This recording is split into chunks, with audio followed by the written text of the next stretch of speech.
when we begin to think about how this can apply directly to ourselves as a technique, I would like to hammer home a few of the points which have stood out to me over many years of reading these paragraphs. He calls it, well, you know the words, meticulous entirety.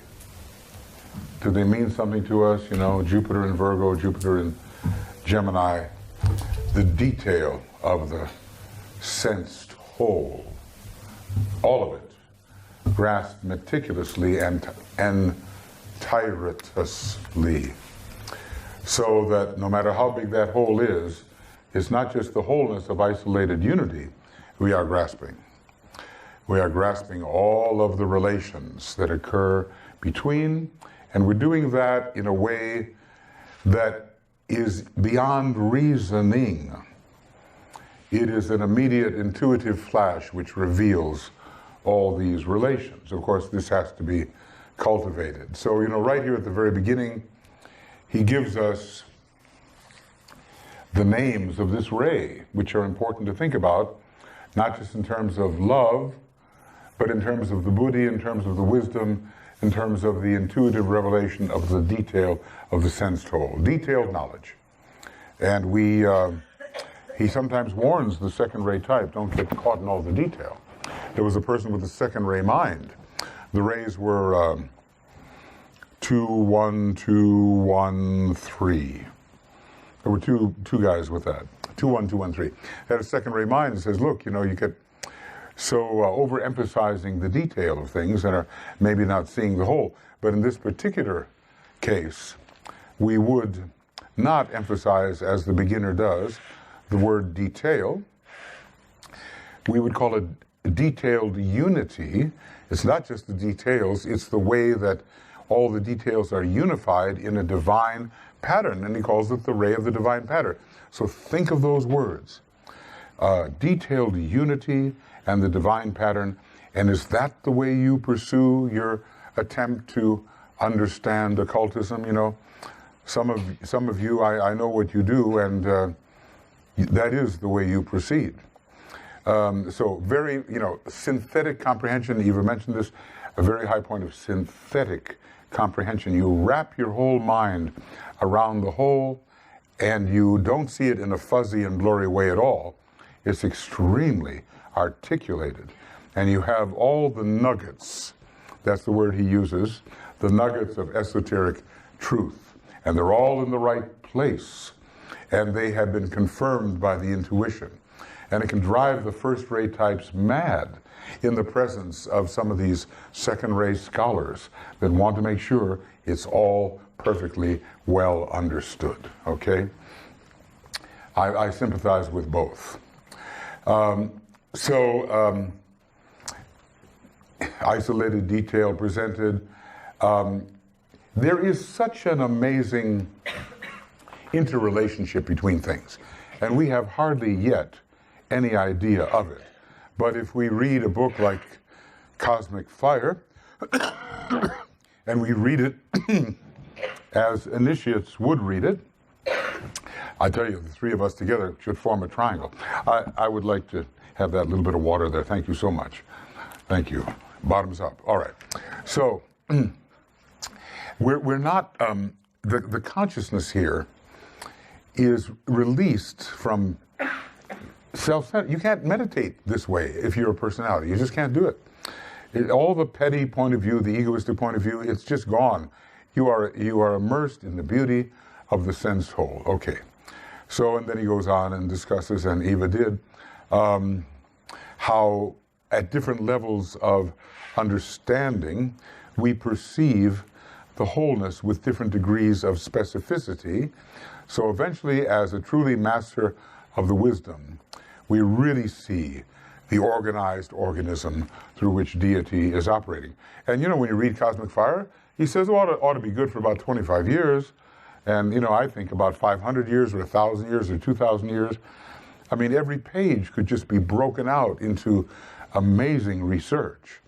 Or maybe he said for another esoteric generation. Well, what's a generation after all? It's not a physical generation. It's a group of people that approaches in a certain way. So anyway, the word was mentioned about being permitted to meditate this way. And this permission comes to one who really is beginning to live as a soul and really beginning to approach the third degree.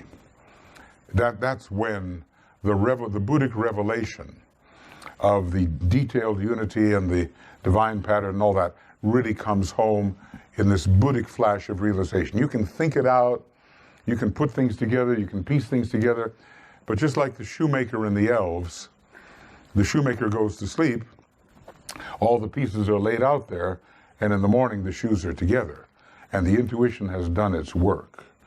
So we cannot necessarily put it together ourselves yet. It's got to be put together in a flash of responsive understanding from the divine pattern. And we have to trust that that will be the case. Now, this is one of those, this is all about intuition. And I really want to emphasize how much buddhi is needed in order to meditate with inclusive reason. Yes, you're going to have all the details. Yes, they're going to be in the right place and they're going to be unified, but the intuition, the great whole maker, is the unifier. And look at the three planets that rule the Buddhic plane. Jupiter, whole maker. Mercury, linking all things together into one interconnected network. And Neptune, dissolving all artificial boundaries between things so that you just see it. Neptune, the god of reasoning, according to Blavatsky. Those three planets really have to get to work to give you the pure reason you need here. And this always, when I read this part here, it just blows me away, you know. The reason here referred to is that pure, intuitional, infallible comprehension which grasps cause and effect simultaneously and sees the why and whence and to what end all things are moving. I mean, we could just ponder on that sentence right there and see if we've ever touched that with our consciousness.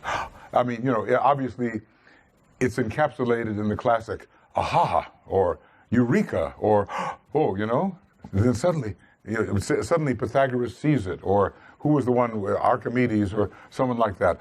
They see it. And it was always there, but it just came down and constellated all the stuff they had put together or were trying to put together.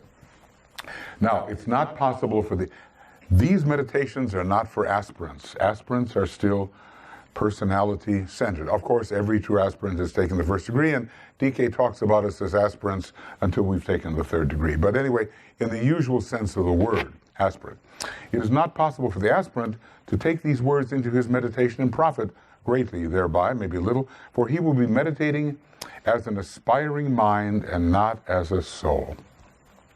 Now, does that mean anything to us? Meditating as an aspiring mind, thinking, searching, and not as a soul which sees, and in which the buddhi has been stimulated, the love petals, the synthesis love petal, you know, all those, that line of love petals and all that from buddhi. Then we will see differently and not as someone trying to see. No matter, therefore, how great his effort, it will be the material more than the consciousness aspect and pattern which will engross his attention. When he has reached the point where he can meditate both as a soul and a mind, involving also the brain, soul-mind-brain reaction, he will understand the purpose of these words and will view both the symbol, the inner living structure, and the emerging conscious ideas with synthetic comprehension. And now, here's Uranus. Every time you see the word simultaneity, watch out for the planet Uranus, okay?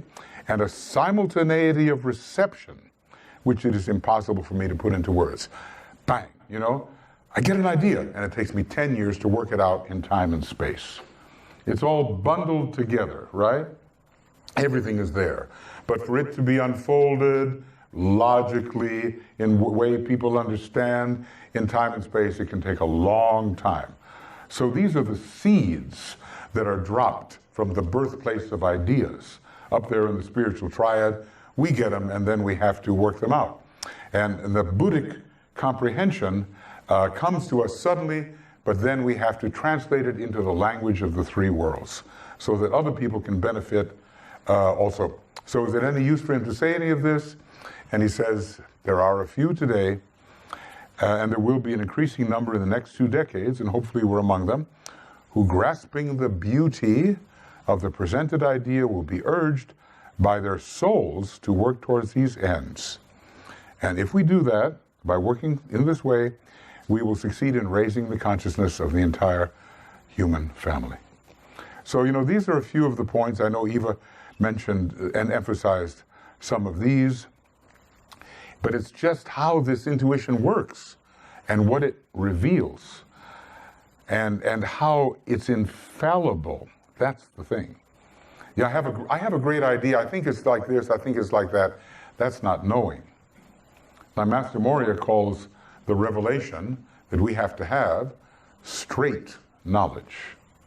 And he always is complaining about the cerebral sinuosity of the brain. He doesn't like that stuff, you know, all that twisting and turning in terms of the normal type of reasoning. He prefers the flash. Now, obviously, he's very Uranian. You know, he says, if you want to celebrate my day, you celebrate on March 24th, you know. That'll be Morya Remembrance Day, and it's got a lot to do with Uranus as the hierarchical ruler of Aries. So he loves fire and how beautiful it is and how quickly it reveals everything, and that's the straight way. And maybe some of us, on occasion, we can learn how to receive in that manner. So look, on the basis of what Eva said, on the basis of a few points that I emphasized, do you have any comments or questions about this? Do you think intuition works for you, or is it a psychic hunch? There is a difference. DK points that out. A psychic hunch may be, and it may be very erroneous, and it's probably coming from a lower level, but it could tie in with a genuine vision from the Buddhic plane. Yeah? It's an intuitionally magnetized psychic hunch. That would be the best, right? That's where we can work from. Yeah, we can work, because we have to have these psychic hunches, but if they're in alignment via the Antakarana, they'll really carry something from the higher worlds rather than maybe. Yeah, 1, 2, 1, yeah, go ahead. In the quality, I notice a difference in the quality. If it's instinct, there's a lower, sort of warmer quality to it, more like a gut feeling. Gut feeling, gut. If it's instinct, or rather intuition, there's a coolness. Yeah. There's a flashing forth. It's instantaneous. There's a difference between what is received by the solar plexus, what is received by the heart center, and what is received by the heart center in the head. Okay? The solar plexus, astral plane. Heart center, Buddhic plane. Very good. Heart in the head, monadic plane. And that's really infallible. Okay? And the whole head center as a whole acting. Well, I just wanted to go back to what we had talked about earlier with isolated unity and how you described it, Michael. You went like this. It's the whole as seen as one. And this one, inclusive reason, to me, the image is all the intricacies within that whole and how they're all connected. That's right. All the the patterns, the connections, the associations. It's that which makes up the whole. Yeah, I think that's very correct. I think there is the whole divine science of relations, profound science, which is dealing with inclusive reason. And I think that isolated unity, as it truly exists, is beyond relation. That's why I said it doesn't make any difference what you are. I don't care about your quality, I just want to know that you are. I want to know your isness. I want to register your isness before I know anything about you. And then once I register your isness, I can get into all of the detail of the sensed whole and find out your relative value within the whole. That's quality. But isolated unity is beyond quality. And you know, since we've been told the soul is the quality of life, so it's a big thing. But being is life itself. And you know, there is a curriculum in which you can pursue that as long as you don't ignore the realm of quality, because we cannot. We're in it forever, cyclically forever. We'll never solve a universe if we don't deal with quality. And we'll never know the essence of a universe if we don't deal with life as ourselves. Okay, any further questions before we get into the next phase?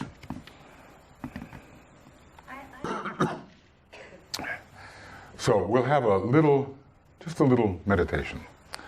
And it'll be more to get us in touch with the what this stands for, you know.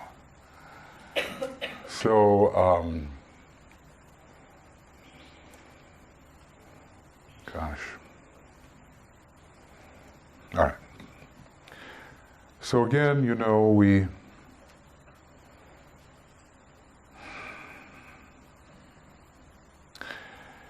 have this sense of being together here in one state of quite unified consciousness as the work has gone on.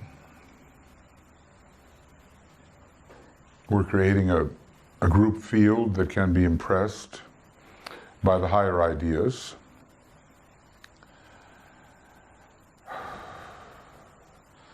And we have dealt with isolated unity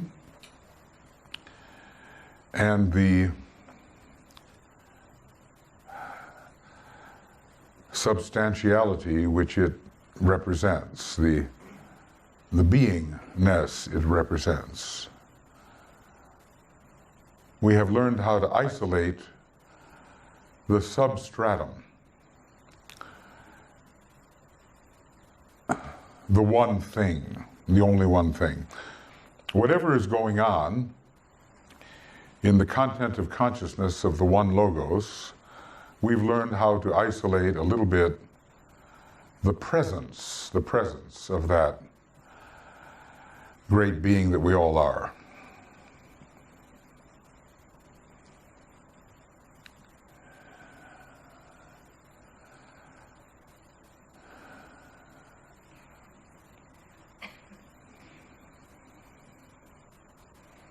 And we're all this, horizontally, we're all this united spirit of which there is only one, just as there is only one monad. It is the great homogeneity that you can't help but be. It's life. But this life is a self-objectifying, self-becoming, self-finitizing, self-attenuating life. It seems to become all kinds of things of different magnitude. From the great dualities and trinities of the very highest possible worlds, all the way down to the tiniest ultimate particle events for any universe, and everything in between, and all kingdoms, and all creative hierarchies. They're all monads, and they're just monads at different degrees of, I call it prakritic immersion, immersion in matter. The limited self-objectification or less limited self-objectification. All these monads at all the different levels, a whole Jacob's ladder of immersed monads. And you know, they're all related. there is no thing, no emanation, no attenuation of the one, which is out of relation with any other. Every factor within the wholeness is in relation to every other factor, direct or indirect relation. So the detail within this unity is potentially incredible, and DK has given us in Cosmic Fire and some other places just a little bit of the ABCs of these relations.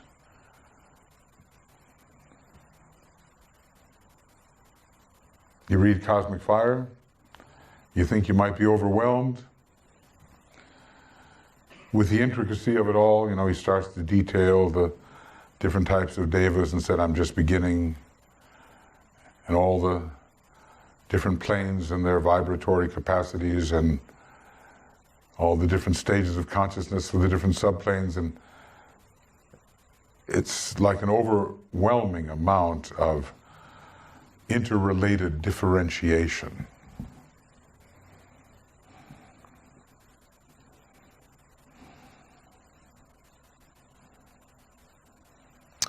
And when we're following, now of course, look, there are many different types of second ray souls. 3 main types. The wisdom type, such as the Buddha, he didn't emphasize the detailed unity. He knew it all, but he knew for whom he was speaking that it was very practical not to get into all that. And then there's the pure love type of second ray soul, like the Christ, and he's not so much working with the specifically mental part of the second ray, but with the magnetic interrelation of all these things. Their oneness in the magnetic love.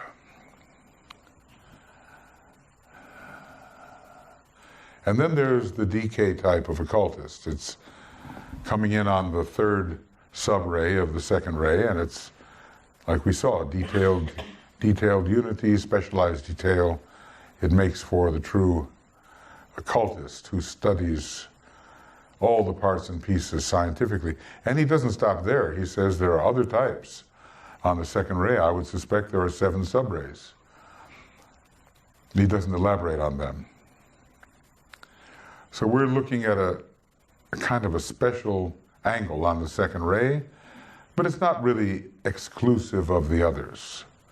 We all have to be wise, we all have to be loving, and we all have to know how things are related. And we just may emphasize one of that triangle point or another, depending on who we are, but each of us has to have some measure of that.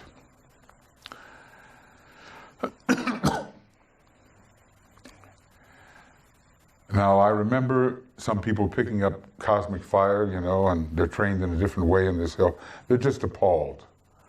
It's just like this. It's just like a 19th century botany book, you know. Just, you know, and classifying everything and this and that, and they don't want to follow it with their mind. They're not interested in the detail of the sense whole. And just even the very beginning of it, volume after volume, could be generated by a mind like DK. But we have a different sense of values here. And we know that we have to have a well-stocked mind, says Alice Bailey. And we know that DK would have us study these intricacies without losing love and without losing wisdom.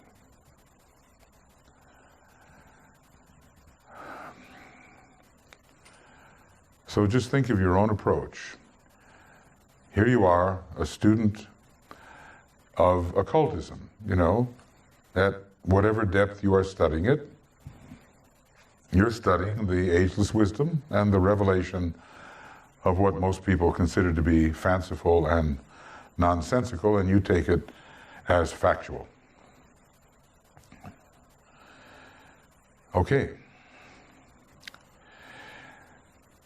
So, do you think you want to approach the world developing this pure reason within inclusive reason? Are you interested in this intuitive, infallible comprehension which grasps the detail of the sensed whole and knows simultaneously the cause and the effect, the whither, the wherefrom? Will this help you? Are you inclined in this way? Have you done it a bit? Or can't you be bothered with it? And if you have done it a bit, what has come to you as a result of your greatly expanded sense of interrelations within the ring past knot you are studying?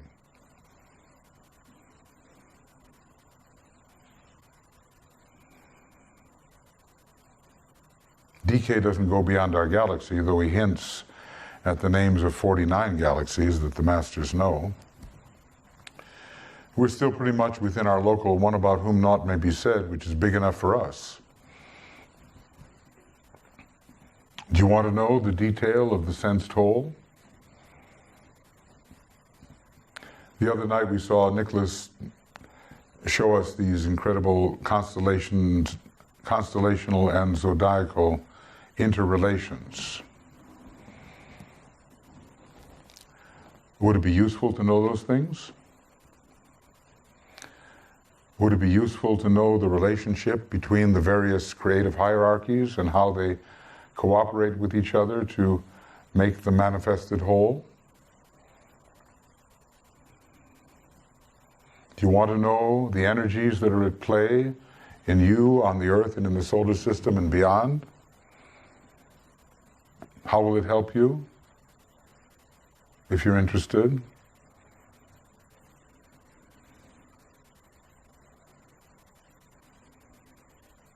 Can you, will you, do you want to approach the expansion of your consciousness through the medium of the technique of inclusive reason?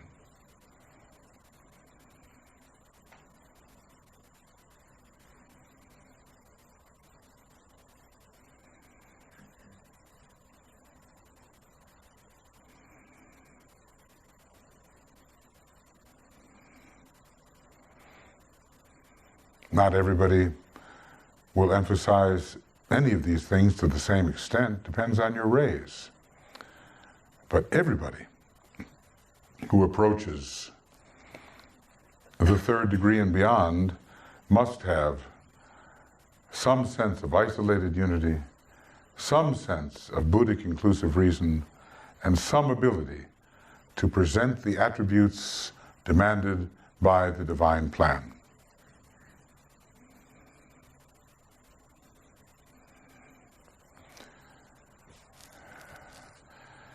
And that will be the line of our thought when we break into the groups, and we'll sound an Om to just confirm this line of thought within the beauty of the divine pattern, the beauty of the intricate relations within the sensed whole.